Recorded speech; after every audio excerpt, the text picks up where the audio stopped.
আলহামদুলিল্লাহ আলহামদুলিল্লাহ ওয়াকাফা ওয়াসসালামু আলা ইবাদিহিল্লাযীনা ইসতাফা আম্মা বা'দ।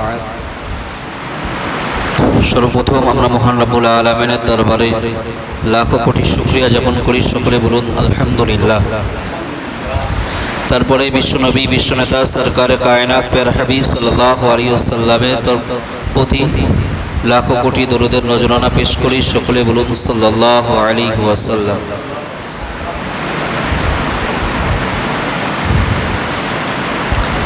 বিগত সপ্তাহে আমাদের সূরাতুল মুদ্দাসসিরের 31 নম্বর আয়াত পর্যন্ত আলোচনা হয়েছিল। জাহান্নামের ব্যাপারে ফেরেশতাদের শক্তি কি পরিমাণের, এই সমস্ত ব্যাপারে আলোচনা ছিল। তারপরে আল্লাহ বলছেন, যেহেতু কাফেরদের নিয়ে আলোচনা চলছে, এক শ্রেণীর বিশেষ একজন ব্যক্তিকে নিয়ে, তারপরে সেই শ্রেণীর যত ব্যক্তি সকলকে নিয়ে, তো তাদের ব্যাপারে আল্লাহ সাবধান করছে, কাল্লা আল কমার, কখনোই নয়, বরঞ্চ চাঁদের শপথ করে বলছি। কখনোই নয় এই কথাটা বলে বা কাল্লা বলে আল্লাহ যেটা বোঝাতে চাইলেন যে এই কাফেররা জাহান্নামের ফেরেশতা আছে, যে প্রহরী আছে, কতজন বলেছিলাম? 19 জন। এই 19 জন থেকে কেউ একজন বলেছিল আমি কত সংখ্যা নিতে পারবো, আমি একা কটা নেবো বলেছিল? 17 জন। বাকি দুজনকে তোমরা দেখে নিও। তো এই যে তোমরা মনে করছো যে জাহান্নামের ফেরেশতাদেরকে আমরা নিজেরাই সামনে নিতে পারবো, কাল্লা বলে আল্লাহ বললেন যে কখনোই না, এটা সম্ভব না। অল কমার, এবার আল্লাহ চাঁদের শপথ করছেন, যে শপথ চাঁদের। ওয়াল লাইলি ইযা আদবার, এবং রাতের যখন সেটা আবাসন ঘটে, সমাপ্তি ঘটে। তো সমাপ্তি ঘটার আগে রাতের অবস্থা কি হয়? রাত শেষ হওয়ার আগের অবস্থা, শেষ হওয়ার আগে থেকে উজ্জ্বল হয়ে যায় নাকি? হ্যাঁ, না অন্ধকার আরো গাঢ় হয়? মতনৈক্য হচ্ছে মনে হয়। রাত শেষ হওয়ার পূর্ব মুহূর্তে 1 ঘন্টা 3 ঘন্টা আগে বা 2 ঘন্টা আগে অন্ধকার হালকা হয়ে যায় না গাঢ় থাকে? গাঢ় হয়, অন্ধকার গাঢ় হয়। তো অন্ধকার যত গাঢ় হয়, সন্ধ্যার পর থেকে যত আস্তে আস্তে রাতের গভীরে ঢুকি, তত অন্ধকার গাঢ় হতে থাকে। আর অন্ধকার যত গাঢ় হয়, তত সকাল কাছের দিকে এগিয়ে আসে না দূরে সরে যায়? কাছে এগিয়ে আসে। ওয়াসসুবহি ইযা আসফার, এবং শপথ ভোরের যখন সেটা উদ্ভাসিত হয়।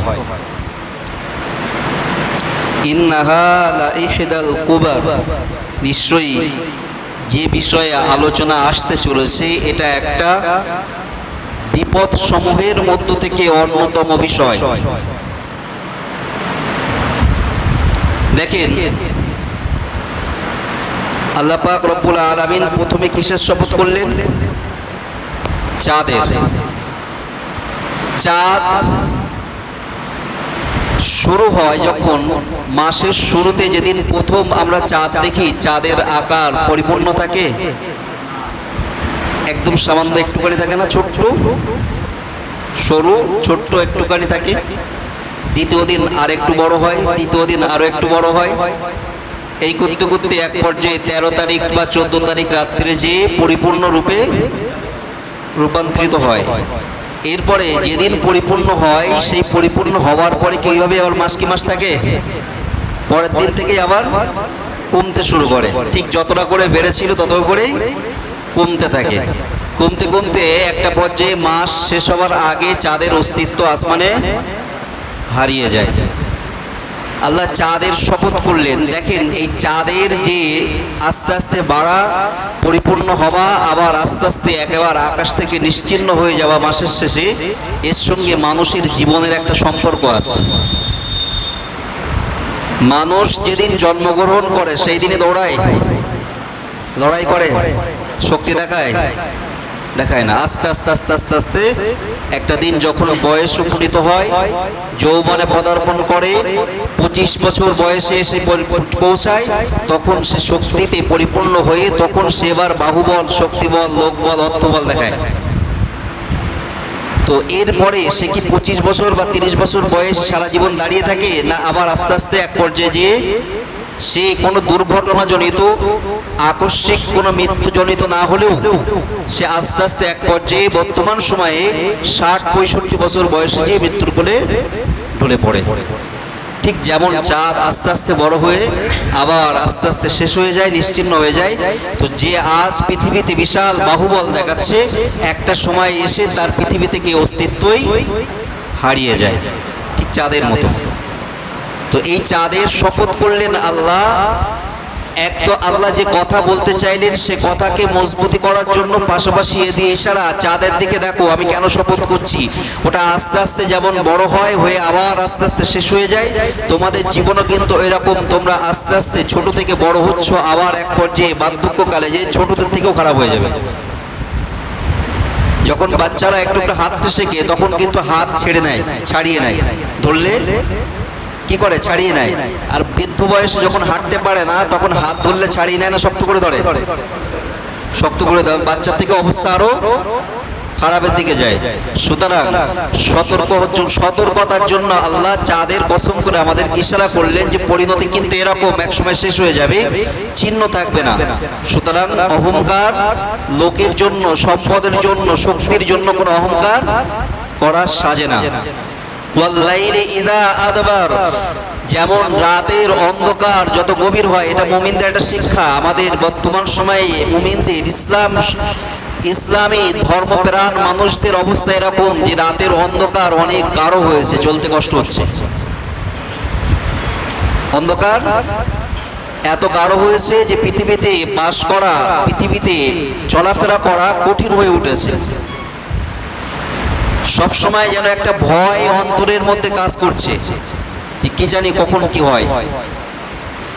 তো এই অন্ধকার যত গভীর হচ্ছে সকাল তত বলেন সন্নিকট হচ্ছে, অতএব সকাল হবে ইনশাআল্লাহ, সকাল হবে। সে সকাল তার ব্যাপারে ভবিষ্যৎবাণী রাসূল করেছেন যে এটা যে শুধু রাতের পরে সকাল আসে এই হিসাবেই ধরে নেব তা না, রাসূলের করা ভবিষ্যৎবাণীও আছে, সকাল হবে অবশ্যই ইনশাআল্লাহ। তবে সকাল হতে দেরি হতে পারে যদি আমরা ঘুমিয়ে থাকি। ওই জামানাটা একটু ফিরে যায়, সোনালী যুগে রাসূল করিম সাল্লাল্লাহু আলাইহি ওয়াসাল্লাম মদিনায় যখন অবস্থান করছেন, বেলাল রাদিয়াল্লাহু তাআলা আনহুর আজান দিয়ে ইশকাল উঠেছিল, তাই না? এই ঘটনা জানা আছে তো, বিস্তারিত বলার দরকার নেই যে বেলাল রাদিয়াল্লাহু তাআলা আনহু আজান দিতেন, তানার জবান তোতলা হওয়ার কারণে সাহাবারা অভিযোগ করলেন যে একটা ভালো সুরালো কণ্ঠর একজন ব্যক্তিকে মুয়াজ্জিন নিযুক্ত করা হোক। করা হলো, ফলাফল কি হলো? ফজরের পরে সূর্য উদিত হয়নি, তাই না? এখন হয়তো আমরা আজান আমাদের সঠিক হোক চাই না হোক, সত্যি দুঃখের বিষয়, এই ঘুরতে ফিরতে আসতে আসতে চারিদিকে বিভিন্ন জায়গায় গেলে মসজিদের আজান শুনলে কষ্ট হয় যে মুসলিম জাতির একজন মুয়াজ্জিন আজান দিচ্ছে, যে আজানের টোটাল যতগুলো বাক্য আছে সবকটা বাক্যই ভুল পড়ছে। 90% মসজিদে আজান সঠিক হয় না। একদম পুরো দায়িত্ব নিয়ে বলতে পারি 90%-এর বেশি ছাড়া কম হবে না। আপনাকে গুণে দেখিয়ে দেবো মসজিদে হিসাব করে যে মসজিদের আজান শুদ্ধ হয় না, সঠিক হয় না। তো এই যদি জাতির অবস্থা হয়, মুয়াজ্জিনের হালাত যদি এমন হয়, তা মুসল্লিদের হালাত কি ধরবো? তো এরপরেও আকাশে টাইম মতো সূর্য উঠছে, যদিও ওই সময় একটা শিক্ষা নেওয়ার বিষয় ছিল, পাশাপাশি আরো একটা মেসেজ ছিল যে ফজরের আজান আকাশে উঠলে সূর্য উদিত হয়। ফজরের আজান আকাশে উঠলে তো সঠিক ব্যক্তি আজান না দেওয়ায় আজান আসমানে যায়নি বলে সকাল হতে দেরি হয়েছে। সকাল হতে কি হয়েছে? দেরি হয়েছে। তো আমরা যারা সকালের, এই সকাল না, অন্য যে সকালটাকে বোঝাতে চাইছি যে ইসলাম বর্তমান সময়ে অন্ধকারাচ্ছন্ন অবস্থা দিয়ে রাস্তা অতিবাহিত করছে, এই অন্ধকার কেটে সকাল হবে। ওই যে সকাল হতে সময় লাগতে পারে যদি কিনা যারা ফজরের আজান দিচ্ছে তাদের আজান শুদ্ধ না হয়। বুঝতে পেরেছেন আমি কি বলতে চাইছি? অনেকে হয়তো বুঝতে পারেন। ওই মুয়াজ্জিনের আজান যদি শুদ্ধ না হয়, ওই মুসল্লিদের নামাজ যদি সঠিক না হয়, তো ফজর হতে দেরি হতে পারে। কেন? এ যেমন 24 ঘন্টার দিনের একটা নির্ধারিত আছে, ঠিক টাইম মতো সকালবেলা 5:09 সূর্য উদিত হবে, টাইম বোর্ডে লিখে রাখলে সেই টাইমে দেখতে পাচ্ছি সূর্য উদিত হচ্ছে। ওর কিন্তু এরকম বোর্ডে দেখা কোনো টাইম নেই, ওর কোনো সময়সূচি বাজারে কিনতে পাওয়া যায় না, ওর সময়সূচি অন্য জায়গায় সিলেক্ট থাকে। আমাদের আজান, আমাদের নামাজ যত সুন্দর হবে তত তাড়াতাড়ি ওর ফজর হবে। আর যত আমরা ঘুম লম্বা করব বা ফজর বা আজান শুদ্ধ হবে না, তত আমাদের সকাল দেরিতে হবে। যাই হোক, আল্লাহ দ্বিতীয় একটা কসম করলেন যে রাতের যখন সেটা যার অবসান ঘটে, তথা শেষ রাত্রের একটা সময়ের কসম করলেন। কারণ কি? যে ওই কাফেরদেরকে মেসেজ দিলেন আল্লাহ যে রসুলকে, আখিরি নবীকে আমি পাঠিয়ে দিয়েছি, মানে তোমাদের রাত শেষ, অতি শীঘ্রই সকাল হবে, তোমরা আর বেশি লাফালাফি করতে যেও না। এবং ভোরের কসম করলেন যখন সেটা উদ্ভাসিত হয়, তথা ভোরের উজ্জ্বল যেমন হলে আস্তে আস্তে সব জিনিসগুলো আমাদের চোখে আমরা দেখতে পাই কোনো লাইট ছাড়াই, ঠিক এরকম একটা সকাল অতি শীঘ্রই আসছে। ইন্নাহা লা ইহদাল কুবার, এই সবগুলোর কসম করে একটা বার্তা তো দিলেন আলাদা, পাশাপাশি এইগুলোর কসম করে যে কথাটা বলতে চাইলেন সে ব্যাপারে আবারও বলছেন আল্লাহ, ইন্নাহা লা ইহদাল কুবার, নিশ্চয়ই যে মেসেজ, যে বার্তা আমি দিতে যাচ্ছি, যার আগে এই এত তিনটে বিষয়ের কসম করেছি, এই বার্তাটা যত কঠিন মুসিবত বা যত বিপদ সমূহ মানুষের জন্য আছে, তার মধ্যে অন্যতম একটা বিপদ, সেটা কি? নাযীরুল লিল বাশার। এই বিপদ কিন্তু মানুষকে সতর্ক করার জন্যই আমি বর্ণনা করছি বিপদের কথা। এটা কি করার জন্য? মানুষকে সতর্ক করার জন্য। যে মুমিন সে তো আরো মুমিন, ইমানের উপরে দৃঢ় হবে, কিন্তু যে কাফের সে অন্তত এই বিষয়ে ভয় পেয়ে তার কুফরি থেকে, তার শিরকি থেকে ফিরে আসতে পারে। সেজন্য এই সতর্কবাণী বা সেজন্য এই কঠিন আযাবের কথাকে আমি বর্ণনা করছি তোমাদেরকে সতর্ক করার জন্য। লিমান শাআ মিনকুম আইয়াতাকাদ্দাবা আও ইয়াতাআখার, তোমাদের মধ্যে যে ব্যক্তি চায়, যে ইচ্ছা করে, সে এগিয়েও যেতে পারে, আও ইয়াতাআখার, কিংবা সে পিছিয়েও যেতে পারে। এই সতর্কবাণী শোনার পরে কেউ চাইলে এগিয়েও যায় বা কেউ চাইলে পিছিয়েও যায়। এগিয়ে যাওয়া বা পিছিয়ে যাওয়া বলতে কি? এগিয়ে যাওয়া বলতে বোঝাতে চেয়েছেন যে সমস্ত ব্যক্তিরা সতর্ক হয়ে আমলের ব্যাপারে এগিয়ে যায়, নেক আমলের ব্যাপারে, সঠিক কাজের ব্যাপারে, বদ কাজ থেকে বদ কাজ ছেড়ে দিয়ে ভালো রাস্তার দিকে এগিয়ে যায়। আর পিছিয়ে যাওয়া বলতে যে জান্নাত থেকে বা ভালো রাস্তা থেকে পিছিয়ে যায়। সুতরাং আরো একটা বিষয়, যে যত ভালো কাজ করবে সে তত জান্নাতের দিকে এগিয়ে যাবে, আর যে যত খারাপ কাজ করবে সে তত জান্নাত থেকে পিছিয়ে যাবে। সুতরাং এই ভালো কাজের মাধ্যম দিয়ে জান্নাতের দিকে এগিয়ে যাওয়া বা ভালো কাজের দিকে এগিয়ে যাওয়া, আর ভালো কাজ ছেড়ে দিয়ে জান্নাত থেকে পিছিয়ে যাওয়া বা ভালো কাজ ছেড়ে দেওয়ার ব্যাপারে ভালো কাজের থেকে পিছিয়ে যাওয়া, এই দুটোই হতে পারে। এই যে কোনো ব্যক্তি এই যে যাওয়া, এগিয়ে যাওয়া বা পিছিয়ে যাওয়া, এই ব্যাপারে কারোর কোনো বাধ্যকতা আছে? কাউকে জোরপূর্বক কোনো বাধ্যকতা করা হয় না। সেই জন্য লিমান শাহ, যে চায় সে এটা করে, যে চায় সে ভালো হয়, যে চায় সে খারাপ হয়, তার নিজস্ব ব্যাপার। এখানে কারোর অন্য কোনো হাত নেই, বা কেউ চাইলে তাকে এগিয়ে দিতে পারে না বা কেউ চাইলে তাকে পিছিয়ে দিতে পারে না। হ্যাঁ, তাকে সতর্ক করতে পারে। এই সতর্ক বাণীগুলো শুনে, সতর্ক বার্তাগুলো শুনে চাইলে এগিয়ে যাবে বা চাইলে পিছিয়ে যাবে। কুল্লু নাফসিন বিমা কাসাবাত রহিনা। একটা জিনিস বলি, আদম আলাইহিস সালামকে আল্লাহ যখন সৃষ্টি করেছিল, সৃষ্টি করার পরে সমস্ত মালাইকাদের, ফেরেশতাদের এবং জিনদেরকে আদেশ করেছিল যে আদম আলাইহিস সালামকে সিজদা করো। সকলে করেছিল, একজন করেনি। কে সেটা? ইবলিস। এর কারণে আল্লাহ তাকে জান্নাত থেকে বিতাড়িত করে। সে চিরস্থায়ী জাহান্নামী, এবং শুধু জাহান্নামী না, জাহান্নামীদের লিডার, জাহান্নামীদের লিডার।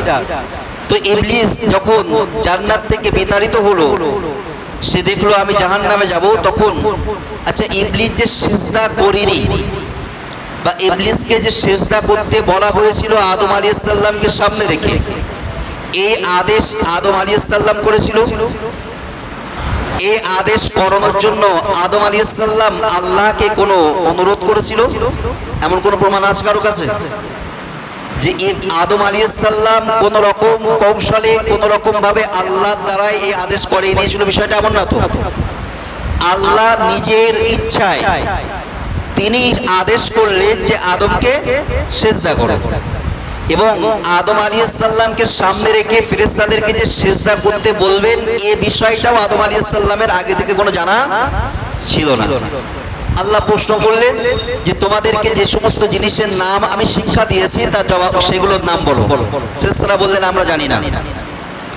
আল্লাহ আদম আলাইহিস সালামকে বললেন আদম তুমি বলো। আদম আলাইহিস সালাম নামগুলো জানিয়ে দিলেন। আল্লাহ এবার যেহেতু শিক্ষায় আদম আলাইহিস সালাম অন্যদের থেকে ফার্স্ট হয়েছে, তো তার মর্যাদাকে বৃদ্ধি করার জন্য সমস্ত মখলুককে আদেশ করলেন যে সিজদা করো। তখন সমস্ত মখলুক, তিনটে মখলুকই আছে, ফেরেশতা, মানুষ আর জিন, ওই তিনটে মখলুকই ওখানে আছে। তো এর মধ্যে দুটো মখলুককে আদেশ করলেন, মানে সকলকেই আদেশ করলেন। তো সকলকে আদেশ করলেন। ফির ইবলিস সিজদা করলো না। সে সিজদা না করে কার আদেশ লঙ্ঘন করলো? আল্লাহর আদেশ লঙ্ঘন করলো। পরবর্তীতে সে বলছে যে আমি মানুষকে, আদমের বংশধরকে সামনের দিক থেকে ধোঁকা দেব, পিছন দিয়ে ধোঁকা দেব, ডান দিক থেকে ধোঁকা দেব, বাম দিক থেকে ধোঁকা দেব। আমরা সূরা আরাফে এই আয়াত শুনেছি, সামনে পিছনে ডাইনে বাঁয়ে চতুর্দিক থেকে আমি আদম সন্তানদেরকে ধোঁকা দেব। কেন?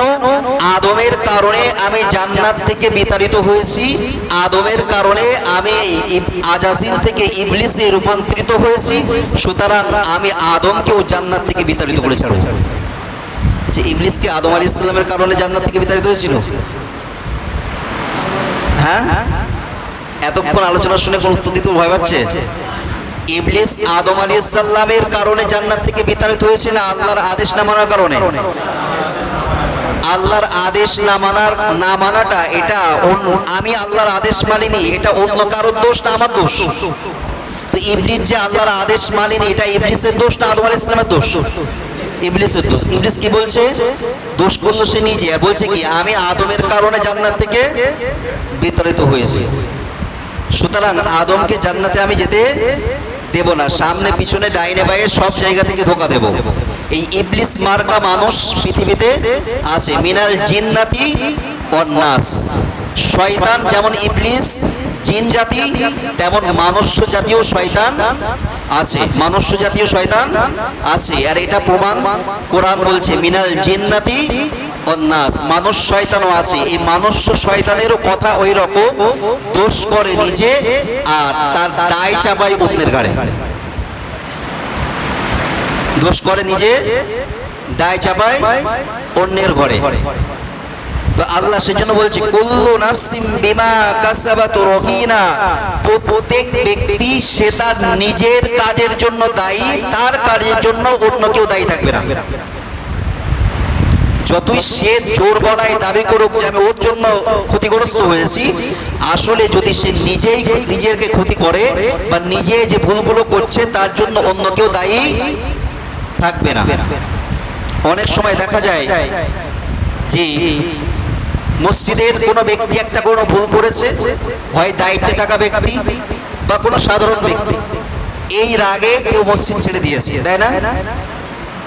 এর আগে কেউ মসজিদ ছেড়ে দিয়েছে, সে আর মসজিদে আসে না, কি এমনকি নামাজও ছেড়ে দিয়েছে। সে এই যে সে নামাজ ছেড়ে দিলে এর জন্য দায়ী কে থাকবে? এমন ধরনের এই বিভিন্ন পলিসি আমাদের সমাজে চলে, যে একটা কারণে একজন নিজে ভুল করবে, আবার দোষ চাপাবে অন্যের ঘাড়ে। তাই আল্লাহ বলছে যে এই অন্যের ঘাড়ে দোষ চাপিয়ে লাভ নেই, তুমি যে অন্যায় করছো এর সাজা তোমাকেই ভুগতে হবে, এর সাজা তোমাকেই ভুগতে হবে, অন্য কেউ ভুগবে না। কুল্লু নাফসিন বিমা কাসাবাত রহিনা ইল্লা আসহাবাল ইয়ামিন। কিন্তু এখান থেকে আরেকটা ব্যাখ্যা একটু বলি, সুবিধা হবে, যে প্রত্যেক ব্যক্তি তার নিজস্ব ভুলের ব্যাপারে বা তার নিজস্ব দায়িত্বের ব্যাপারে আবদ্ধ আছে। যদি সে তার দায়িত্ব না মানে তো নিজেই ভুগবে।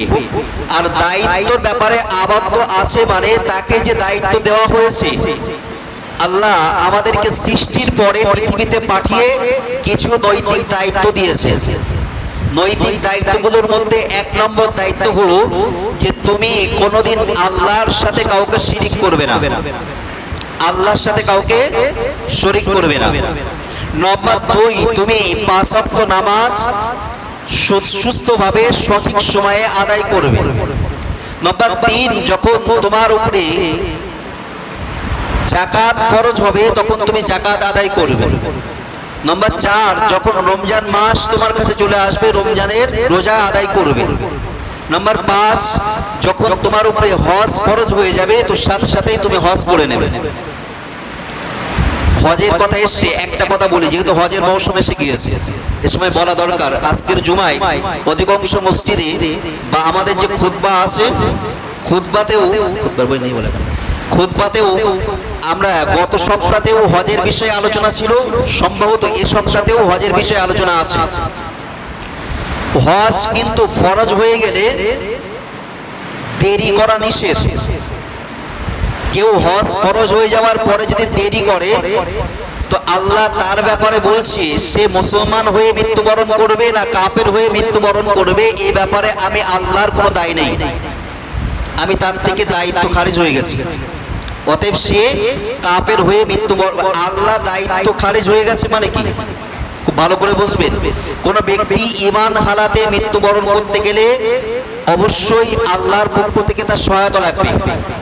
কেন, শেষ সময়ে, অন্তিম সময়ে মৃত্যুর কষ্ট যখন কাছে এসে যায়, শয়তান কিন্তু সে সময়েও আপনার ঈমানকে ছিনিয়ে নেওয়ার চেষ্টা করে এবং একটু অর্ধেক না প্রচন্ড পরিমাণের চেষ্টা করে। সেই সময় যদি কিনা আল্লাহর সহযোগিতা না থাকে তো ঈমান সহ পৃথিবী থেকে যাওয়া কঠিন হয়ে যায়।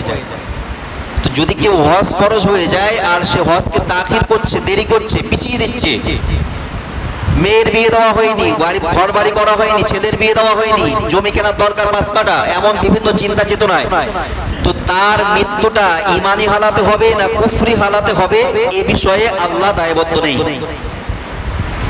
হজ ফরজ হয়, হজে যাওয়ার জন্য যে পরিমাণ অর্থ খরচ হয় সেই অর্থ আপনার কাছে এসে গেলে আপনার উপরে হজ ফরজ। যাকাতের জন্য যেমন 1 বছর টাকা স্থায়ী হওয়া দরকার আছে, হজের জন্য কিন্তু টাকা স্থায়ী হওয়া দরকার নেই। তবে বর্তমান সময়ে একটা বিষয়কে মাথায় রাখতে হবে, যেহেতু এখন হজ করতে গেলে আমি আজকে যদি মনে করি তো হজে যেতে পারবো না, এবছর আজকে মনে করলে আমি এবছর হজে যেতে পারবো না। হজে যদি আমার যেতে হয় আমি আজকে মনে করলে 25 সালে হজ করতে পারবো না, 26 সালে পারবো। কেন, হজের প্রক্রিয়াটা এই যাওয়ার জন্য অনেক আগে থেকেই প্রস্তুতি নিতে হয় এবং আমি যে হজ করব এটা সৌদি সরকারকেও জানাতে হয় বিশেষ পদ্ধতিতে এবং তাদের কাছ থেকে পারমিশন নেওয়ারও একটা ব্যাপার আছে। যেহেতু সেখানে মানুষ যাওয়ার পরে তাদের সিকিউরিটির একটা ব্যাপার আছে, তাদের নিরাপত্তার একটা বিষয় আছে, সবগুলোর জন্য তারা ব্যবস্থাপনা করবে বলেই আগে থেকে এগুলোকে জেনে নেয় যে কতগুলো মানুষ এবছর আমরা হজে নিতে পারবো, তাদের ব্যবস্থা পরিষেবা দিতে পারবো। সেই জন্য যে সময়ে আমাকে ফর্ম ফিল আপ করার এই প্রস্তুতি গ্রহণ করার সময় দেখা যাচ্ছে মনে করেন 26 সালের হজ করতে গেলে 25 সালের জুলাই মাস থেকে বা এপ্রিল বা আগস্ট মাস থেকে আপনাকে অ্যাপ্লাই করতে হবে, জানাতে হবে যে আমি হজ করতে চাচ্ছি। সেই সময়ে যদি আপনার কাছে টাকা থাকে তাহলে আপনার জন্য কিন্তু ওই বছরই 26 সালেই হজ করা ফরজ। এই 26 সাল থেকে 27, 28, 29 বা পিছিয়ে দেওয়ার জন্য অনুমতি শরিয়াতে নেই। আর একটা বিষয় বলি, যদি কারোর এই টাকা হয়ে যাওয়ার পরে এখন সব মিলিয়ে 5 লাখ টাকা খরচা আছে, তো 5 লাখ টাকা কারোর কাছে এসে গিয়েছে, এসে যাওয়ার পরে সে হজ করার সুযোগও ছিল, হজ করিনি 26 সালে, মনে করেন 26 সাল দিয়ে বলি, 26 সালে হজ করিনি, এখন 26 সাল পার হয়ে 27 সাল বা 26 সালের শেষের দিকে যে যখন আর 26 সালে হজ করার সুযোগ নেই, এমন সময় যে তার সেই 5 লাখ টাকা অসুস্থতার কারণেও খরচা হয়ে গেছে। অন্যগুলো ছেড়ে দিলাম, জমি কিনেছে, গাড়ি কিনেছে, বাড়ি করে চালাতে বিষয়, এগুলো তো করিনি, অসুস্থ হয়েছিল, এমন একটা অসুস্থ হয়েছে যার কারণে তার পুরো 5 লাখ টাকা খরচ হয়ে গিয়েছে। আর মৃত্যু পর্যন্ত সে যদি 50 সাল পর্যন্ত বেঁচে থাকে আর মৃত্যু পর্যন্ত সে আর 5 লাখ টাকা এক জায়গায় না করতে পারে, বা সে যে বছর যাবে সেই বছরের যে খরচা এক জায়গায় না করতে পারে, তারপরেও কিন্তু তার উপরে হজ ফরজ থাকবে। তারও মৃত্যু কাফিরি হালাতে হবে, কুফরি হালাতে হবে, না শিরকি হালাতে হবে, না ইমানদারি হালাতে হবে, এই ব্যাপারে আল্লাহর দায়বদ্ধতা নেই, এটা মাথায় রাখবেন। এই জন্য বিভিন্ন অজুহাত দিয়ে হজকে পিছিয়ে দেওয়া উচিত না, হজকে পিছিয়ে দেওয়া যাবে না। তো আপনার উপরে যে দায়বদ্ধতা ছিল যেগুলো বলছিলাম এইগুলো, পাশাপাশি আপনার উপরে নিষেধাজ্ঞা আছে কি, আপনি কারোর সম্পদকে আত্মসাৎ করতে পারবেন না, আপনি সুদ নিতে পারবেন না কাউকে ধার দিয়ে, আপনি ঘুষ নিতে পারবেন না, আপনি জুয়া, মদ, গাঁজা এই সমস্ত কাজের সঙ্গে জড়িয়ে যেতে পারবেন না, আপনি কোনো ধরনের অবৈধ সম্পর্ক নারীদের সঙ্গে করতে পারবেন না। এই সমস্ত যেসব নিষেধাজ্ঞা আছে এগুলো থেকে বেঁচে থাকাও আপনার দায়িত্ব। এই দায়িত্বের ব্যাপারে যদি আপনি কোন রকম ত্রুটি হয়ে যায় আপনার পক্ষ থেকে, তো আপনাকেই কিয়ামতের দিন তার দায়ী থাকতে হবে, তার সাজা আপনাকেই গ্রহণ করতে হবে। আপনি অন্য কারোর দায় দেখাতে পারবেন না যে আমাকে এই কজন মিলে, এরা মিলে আমাকে উদ্বুদ্ধ করে এই কাজে যুক্ত করেছে, কাজ যে করেছে সেই তার ভুক্তভোগী হবে। এমনকি আমাদের দুনিয়ার আইনে বেশ কিছু বিষয় থাকে সেগুলো কিন্তু আল্লাহর আইনে ওই সাবসিডিটাও নেই, সাবধানে থাকবেন। কিন্তু ইল্লা আসহাবাল ইয়ামিন, এই ছাড়ের এই দায়িত্বের ব্যাপারে যারা ডান হাত বিশিষ্ট তারা ছাড়া এই বিশেষ যে আগে যে দায়বদ্ধতার ব্যাপারটা বলা হয়েছে তাদেরকে বলা হচ্ছে যে এই যারা ডান হাত বিশিষ্ট এরা এই দায়বদ্ধতা থেকে মুক্তি পেয়ে যাবে। ডান হাত বিশিষ্ট মানে কি, যাদের বাম হাত আল্লাহ দেয়নি তারা, হ্যাঁ, যাদেরকে আল্লাহ আমল নামা ডান হাতে দেবেন কিয়ামতের দিন, যাদেরকে আমল নামা কিয়ামতের দিন ডান হাতে দেবেন, তো কিয়ামতের দিন ডান হাতে আমল নামার পাওয়ার ব্যাপার তো কিয়ামত পর্যন্ত অপেক্ষা করতে হবে। দুনিয়াতে বুঝবো কিভাবে কারা ডান হাত বিশিষ্ট। আমরা সূরা রহমানের ব্যাখ্যায় বা সূরা রহমানের আলোচনায় শুনেছি কারা ডান হাত বিশিষ্ট আর কারা বাম হাত বিশিষ্ট, আর কারা ডান হাতের থেকেও আরো উন্নত, শুধু অগ্রগামী, সামনের দিকে এগিয়ে চলে। এই 3 শ্রেণীর কথা আমরা সূরা রহমানে সবিস্তারে আলোচনা শুনেছি।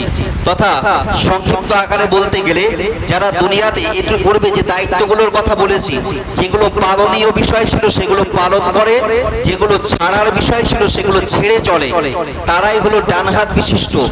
এরপরেও আল্লাহ তাদেরকে আলাদা করলেন কেন, যে তারা ছাড়া বাকিরা দায়বদ্ধ, যে এই কাজে যারা সিক্ত হস্ত হয়, যারা সর্বদা সচেতন থাকে যে আমার যেগুলো দায়িত্ব আছে সেগুলোকে পালন করব, যেগুলো ছাড়ার বিষয় আছে সেগুলো ছেড়ে দেব, এই দায়িত্ব সবসময় মাথায় রাখার পরেও, সজাগ থাকার পরেও যদি কখনো কোনো ভুল ত্রুটি মাঝে মধ্যে হয়ে যায়, তো আল্লাহ তাদেরকে এই দায়িত্ব থেকে মুক্ত করে দিতে পারেন।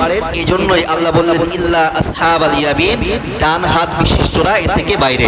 সুতরাং বোঝা গেল আমাদের সর্বদা সচেষ্ট থাকতে হবে যে আমরা কোনো রকম ভুল ত্রুটি করব না। পাশাপাশি আজকে এই পর্যন্ত থাক, 39 নম্বর আয়াত পর্যন্ত এসছে যে আগামীকাল 26 তারিখ যে মিটিংয়ে যাওয়ার কথা ছিল, আমরা সবাই কম বেশি শুনেছি যে 26 তারিখ যাওয়া হচ্ছে না। তারিখ যেটা আজকেই একটা একটু আগামী নামাজে আসার আগেই উপরে একটা মেসেজ পেয়েছি, যে মেসেজটা বলা হচ্ছে যে ব্রিগেড সমাবেশে যারা যাওয়ার জন্য গাড়ি করেছিল তারা গাড়িগুলোকে ক্যান্সেল